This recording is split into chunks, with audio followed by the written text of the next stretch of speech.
find the future inside of me. I can find my promise, deepest parts of me. I can find my promise. Welcome to the It's All About Pink Love podcast with Dr. Renair, the Pink Love Specialist. Deepest parts of me. Arising from the dead to find the spirit inside myself. Taking love to the deepest parts of me. There's a power, the energy in my soul that sets me free. My heart is open for the heavens which supplies my source. And it's here. I can find my promise. I can find my future so clear. I can find my promise inside of me. Hey Lola, I am so grateful to be with you today. Again, I am Dr. Renair.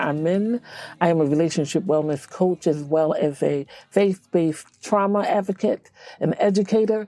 And I am so excited about being able to talk with you today on It's All About Pink Love. How have you been? How have you been? I hope that you've been well. And even if you are traveling through a storm right now, that you are able to keep the strength and to keep the fortitude. Fortitude and strength are the same thing. Wait, let me think. Keep the strength and how about this? The desire. Because you can have strength, but don't have the desire. You're just like, I don't care. I don't want to do anything to push through this. I am done. So that's it. May you have the strength and the desire to press forward through whatever it is that you are journeying through. Man, like I had to really think about that. How often, because these are unscripted conversations that I have with you. So very seldom do I write down a note unless I'm writing down something during the week that's popping up or coming up. Like I really just sit down and have a conversation with you. And so so in full transparency, like that's sometimes why it takes me a minute to have an episode, because I don't believe in speaking just to speak.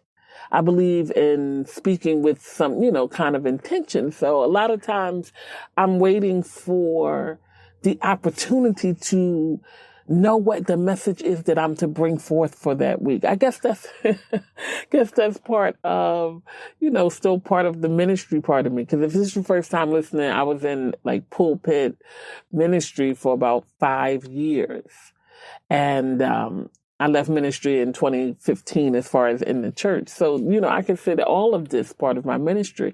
And so now I just had my own aha moment and my own breakthrough while I'm talking to you, because when I think about it, I carry a lot of things from that part of my spiritual journey into my personal being and my professional work, right? So if I don't have a message, I don't feel like I could come forward and have a conversation, because I don't want to waste your time. You're tuning in from wherever you are, however you are. And I don't think you just want to come on and just hear me talk about how I bought groceries that day. Unless how I bought groceries, something happened that you could be like, oh, okay, I'm connected to that. So anyway, I feel like, inside of this breakthrough, I'm just off on something else. But I hope that if nothing else, you can take something away from this part of the conversation to say, it's okay. It's okay. If you are in a space where you're just like, listen, I'm quiet. I don't have much to say. I'm just being, I'm just feeling, I'm just loving, I'm just doing, then by all means, take your moment. Take your moment, and everything will continue to flow as it needs to now. I'm not saying like stay home from work or nothing. Don't put that out there. This show's for entertainment purposes only. Don't put out there that I told you to stay home in bed and not go to work. I don't need that kind of conversation. I don't need that kind of legal action. But I'm saying that self-care is just beyond important. If we've learned nothing else over the last year, self-care is important.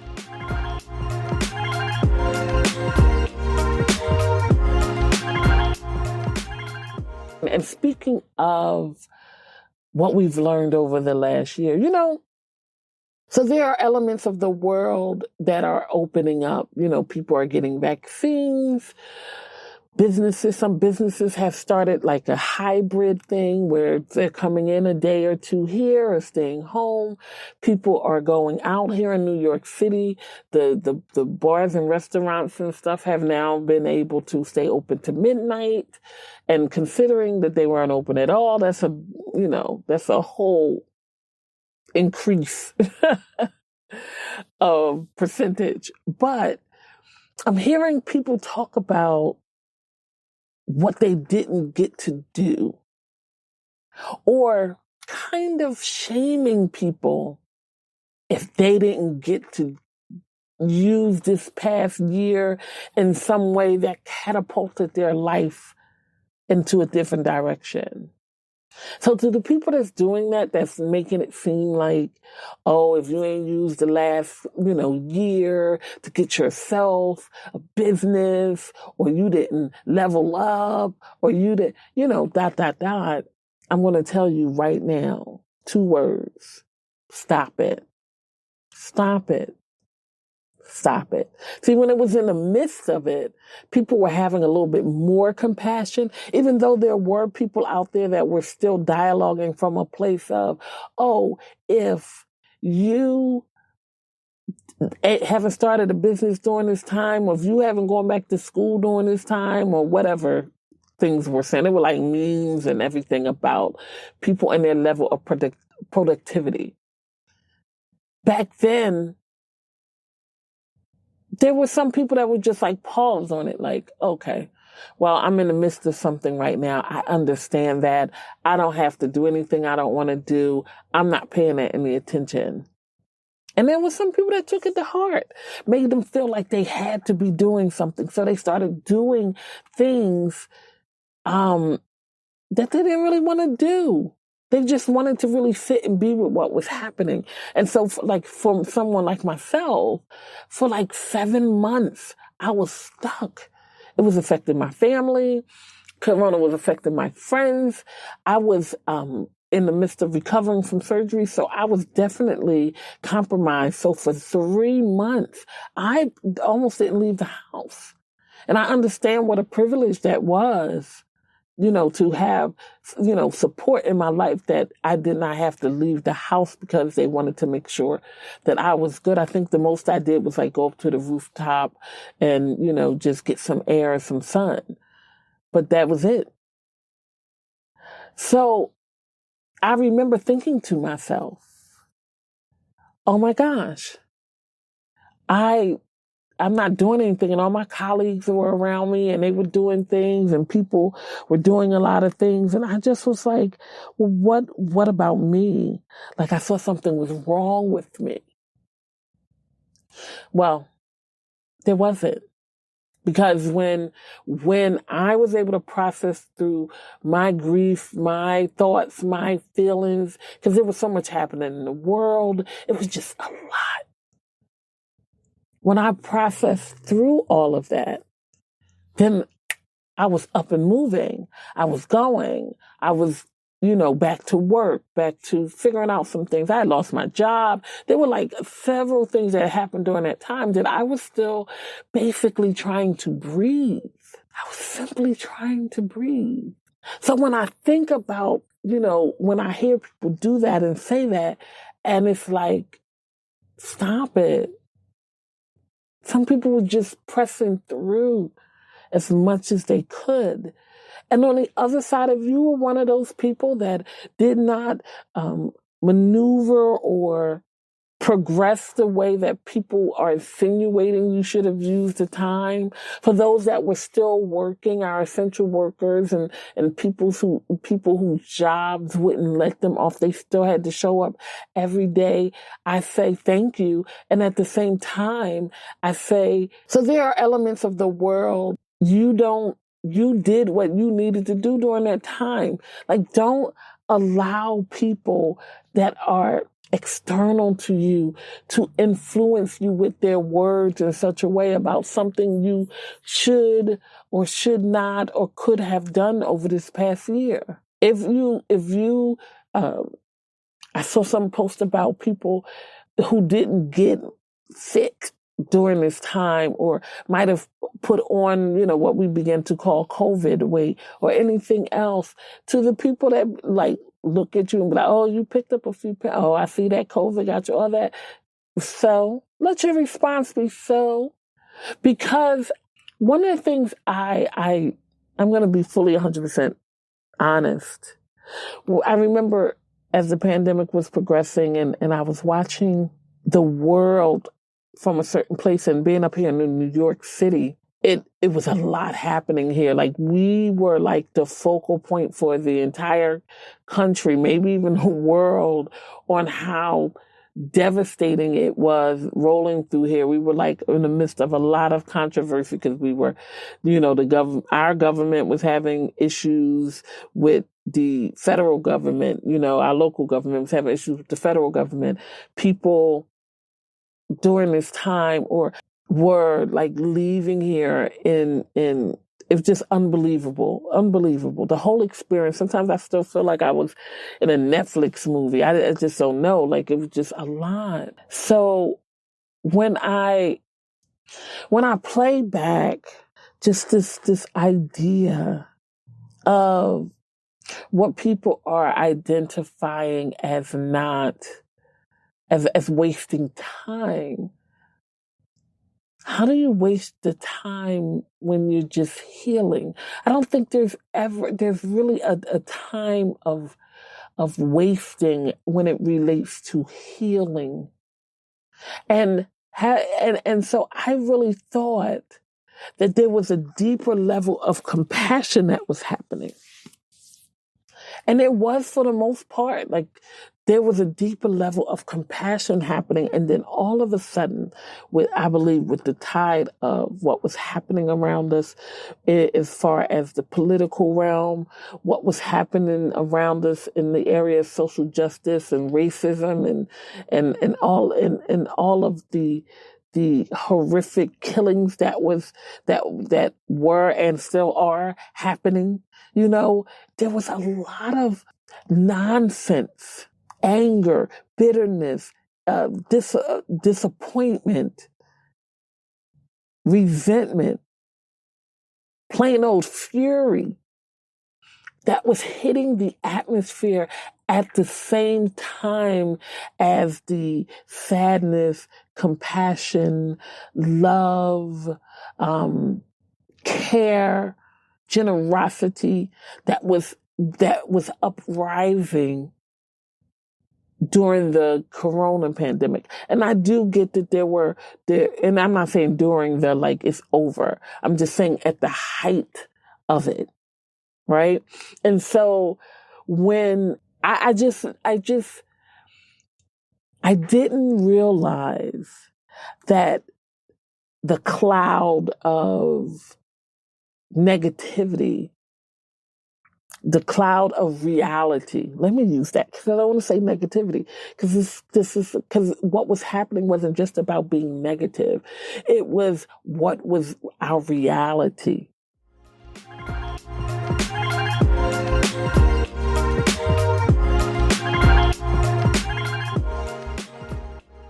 I just think that took over all of the not all, but a lot of the focus away from where we were moving to and shifting to as humankind. So that's the only way that I could think of that. It's the only way that I could think of that.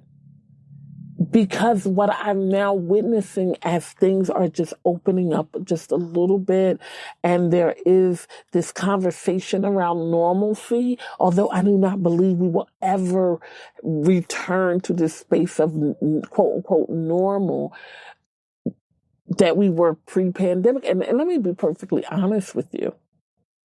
I don't want to. I'm not talking about, in that answer, I'm not even talking about the world. I'm talking about for me. For me, I am probably 180 degrees, turned one way to the back way from who I was a little over a year ago. My attention, my intention, my focus was different. What I can say is that I learned a lot about how I see myself and how I see the world. I also learned a lot about how the world sees me, and world in context, not the whole world. I was grateful enough to just be able to experience different type of conversations with my family, with my friends. These were things that I didn't really get to do prior to that because I was in work mode. I was in school mode. I was in a mode. I was in a mode. And I missed a lot being in a mode. And so this gave me a chance to really slow down and reevaluate. I mean, I didn't want to get fired, but things happen, I guess. So that's that part. So I really kind of wanted to do a reflection because it had been really on my mind this past year, and now I'm watching as we're coming off of it. It reminds me of, I was talking to friends last night in a meeting, and we were talking about something, and I made a comment about a movie. It was a Marvel movie. And they said to me, don't you know you never walk out of a Marvel movie before the last of the last credits roll up? Because there's always something at the end. And I was like, no, I learned that. One good time I learned that. And I remember whatever happened at the end of the movie was so vital. It was one of the Avengers movies. And I was online. Everybody was posting about this scene. And I was like, I did not see this scene. And so I hit up one of my friends. I was like, where did that happen in the movie? And they were like, yeah, it was at the end. I said, well, I stayed to the end. The credits came on and I left. They said, oh, no, girl, you don't leave before the end of the credits at a Marvel movie. Something very similar to that what was said last night. And so the next time I got to see a Marvel movie, I think it was another Avengers. Well, I like Avengers, but I digress, as they say. That's how I feel like that's where I feel like I am in understanding the world right now. Like, we had this movie, and everything that could happen in the movie happens, from drama to comedy to thriller to horror. Everything in this one, it's not even a solo genre. It's just a hodgepodge of like all the genres in one movie, kind of like one of those parody movies, but it's real, right? And then the credits roll, and we're like, oh, we're coming into a better place. Some things are being figured out. And then at the end, there's another scene that puts everything into a new perspective. So that's what I feel like has been how the past year has shown up for me. Like being here with all of you, some of the amazing opportunities I've had as a faith trauma educator, as a media person. I've been part of some, and I say media person, let me take that back, as a coach and in my field of work.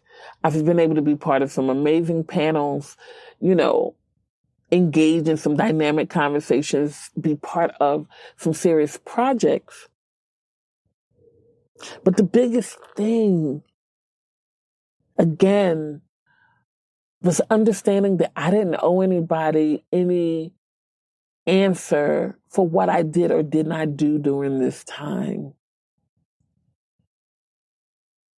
Because the fact that I just am still sitting here engaging this conversation with you and haven't lost every bit of my mind, yeah, I did something major.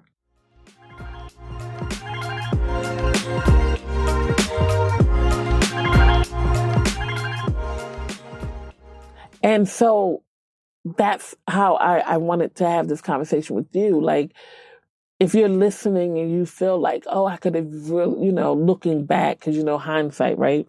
I could have really done this or done this. I didn't get to do this, or I put on this weight and I didn't get to do that. And all these I didn't get to. Or and you feel the need to explain why you didn't get there. So there's two parts to that. There was nowhere to get. You were right where you needed to be. And second of all, again, you don't owe nobody any explanation for what you did or did not do. Because you did what you needed to do. So I just wanted to encourage somebody today because, like I said, the world is opening up. And as it's opening up, things are opening up. And there's so much conversation that is coming in about what life looks like post. And in some cases, comparing what it looked like prior and what could have been done within these past 13, 14 months. So I hope that helps somebody today. Just remember the fact that you're still sitting here and you're listening to me talk, and for whatever it means in this moment, as the old church folks would say, you in your right mind, you did something. You did something major. You did something big. So I say, applaud yourself, pat yourself on the back. As a matter of fact, anyone that is listening to me right now, just stop whatever you're doing, unless you're driving. I want you to stop in the middle of the street or walking somewhere. Like, stop where you are safely and just pat yourself on the back. Say, well done. I'm proud of you. Because you deserve that. Simply because the fact, just period, just because you're here. Just because you're here.